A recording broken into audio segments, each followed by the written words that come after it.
Avvalambor assalomu alaykum hammalarga. Bugun sizlar bilan birinchi bepul darsimizni boshlab olamiz. Xudo xohlasa sizlar bilan bugun CapCutga kirish qilamiz. Kelinglar sizlar bilan avvalambor bu programma bilan tanishib olamiz. CapCut bu o'zi aslida professional montaj uchun ishlatiladigan programma. CapCutda juda ham ko'p funksiyalari bor.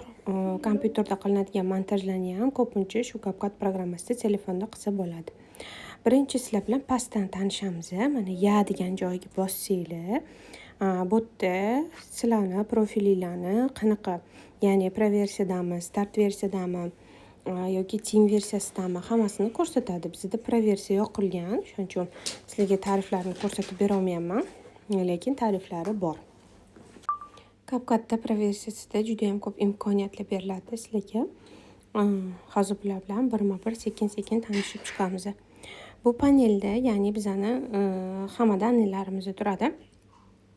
CapCutga bu yerda mana настройкаga kirsangiz, bu yerda akkaunt, изменить профиль, управление аккаунта, заблокированные аккаунты degan narsalar hammasi chiqadi. Bu yerda mana очистить кэш, hamma narsa shu yerda turadi. Mana bu yerdan переключить akkaunt qilib, bu yerda menda juda ham ko'p akkauntlar bo'lgan, shularga переключить qilsam bo'ladi.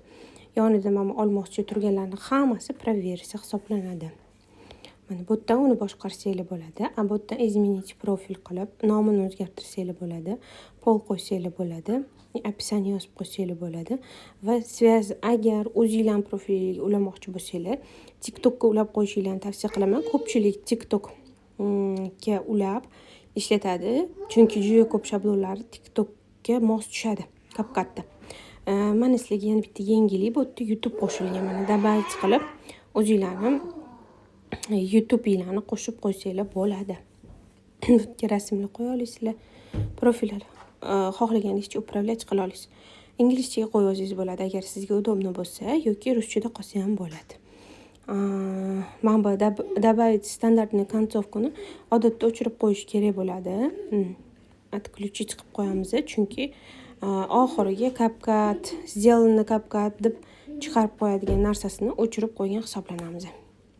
Hop, ketdik. Qani hajashga kiramiz. Bu yerda sizlarga asosan komanda bilan ishlasanglar yoki o'sha CapCut komandasidan har xil yangiliklar kelib turadi. Взаимодействие birga qilgan qanaqadir eksportlaringiz, layklar, kommentlar bu yerda o'tiradi odamlar masalan.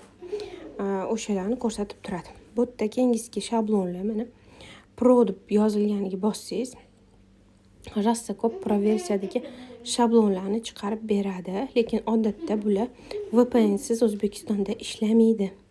Ko'pincha VPN yoqishga to'g'ri keladi mana.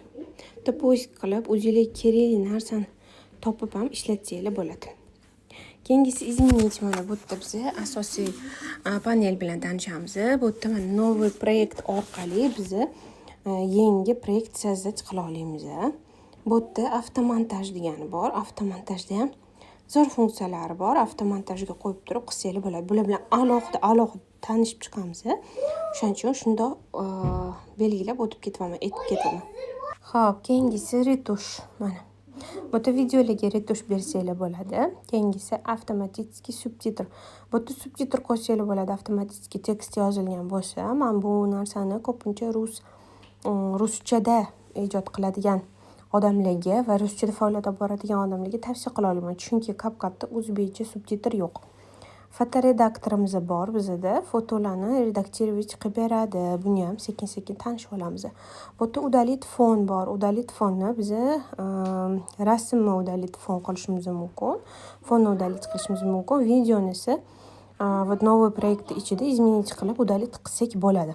Автоулучшение bu yerda videolarning sifatini avtomatik yaxshi qilib beradi. Bu yerda mana kamera, o'zini kamerasi сразу yoqiladi.